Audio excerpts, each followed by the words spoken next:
종합제TV 시청자 여러분 안녕하십니까. 2026년 7월 9일 오후 3시 15분입니다. 윤석열 전 대통령이 12.3 불법 계엄 이후 여러 건으로 기소가 되어서 재판이 진행 중인데, 그 여러 건 가운데 처음으로 대법원이 오늘 확정 판결을 냈습니다.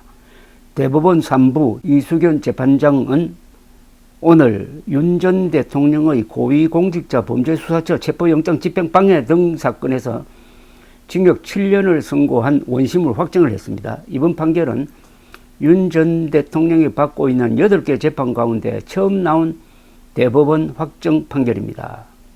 2024년 12월 3일 비상계엄 선포 이후 583일 만입니다. 윤 전 대통령은 비상계엄 선포 전 국무회의에서 국무위원을 일부만 소집하여 나머지 위원들의 심의권 행사를 방해하고 직권남용입니다.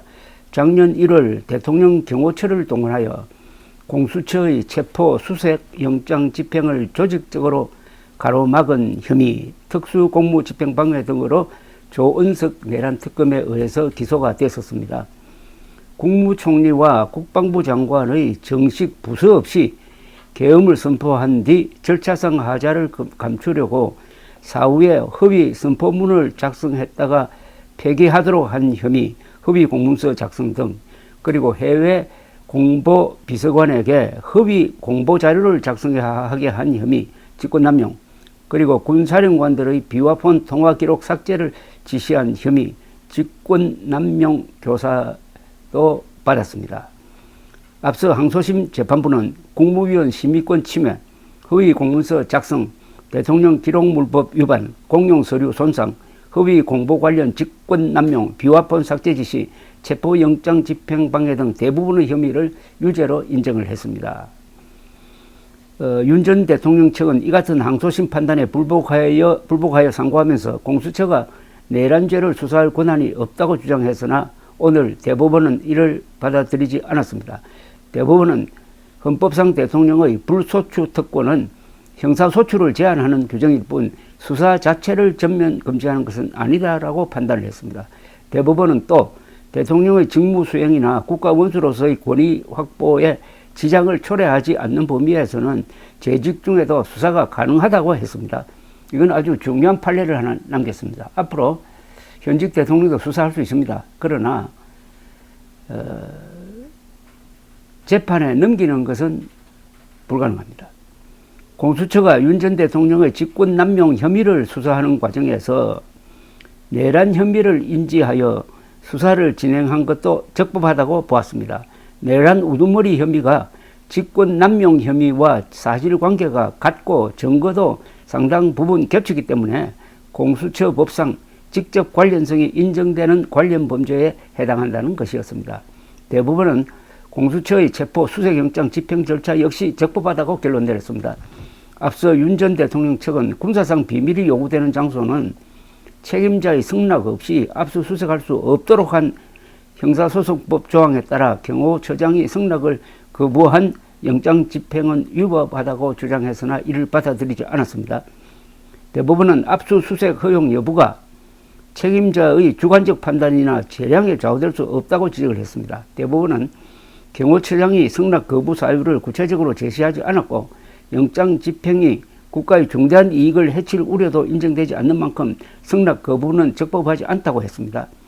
대법원은 나머지 쟁점에 대해서도 특검과 윤 전 대통령 측 상고를 받아들이지 않으면서 2심 판결을 확정을 했습니다. 이제 이 부분에 관한 한 기결수가 되었습니다. 한편 당시 상황을 보면은 2025년 1월 6일 경향신문 기사의 제목은 이렇습니다. 국힘의원 44명 관저 방탄 결집, 탄핵 반대 친윤 용산 출신이 주축이다 해가지고 그때 관저로 가서 수사기관의 적법한 영장 집행을 막으려고 했던 사람들, 그 국회의원들의 명단 44명을 여기 쫙 붙여 놓았습니다. 이 44명도 오늘 판결에 의해서 그들의 행동이 결코 슬기로운 선택은 아니다라는 것을 이제 좀 알 필요가 있다는 생각이 드는데, 이 44명 명단은 다 제가 읽지는 않겠습니다만은 44명 중에 24명이 경상도 출신입니다.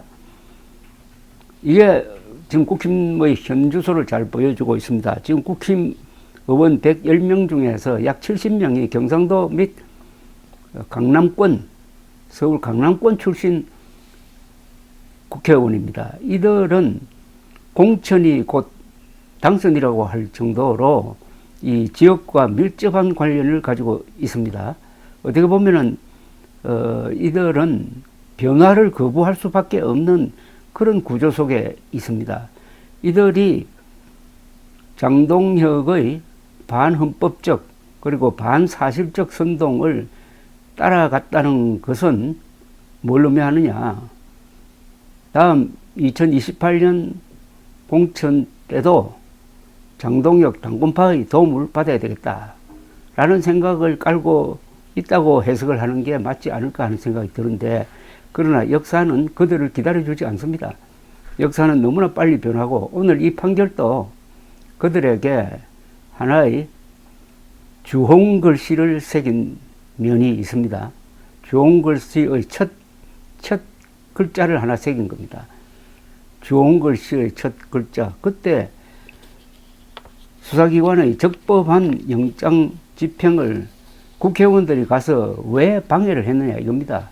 그때만 해도 일부 언론이 윤석열 세력을 지원하니까 갑자기 윤석열 지지율이 오른 적이 있었습니다. 거기에 편승해가지고 헌법에 반하고 더구나 부정선거 음모론에 발을 담그는 그런 행동을 한 44명의 국민의힘 국회의원도 오늘 윤석열 전 대통령과 함께 역사의 피고인석에 지금 서 있다는 것을 알고 빨리 장동혁 대표를 물러나게 함으로써 주홍글씨를 지울 수 있는 스스로의 결단이 필요하다고 생각합니다. 감사합니다.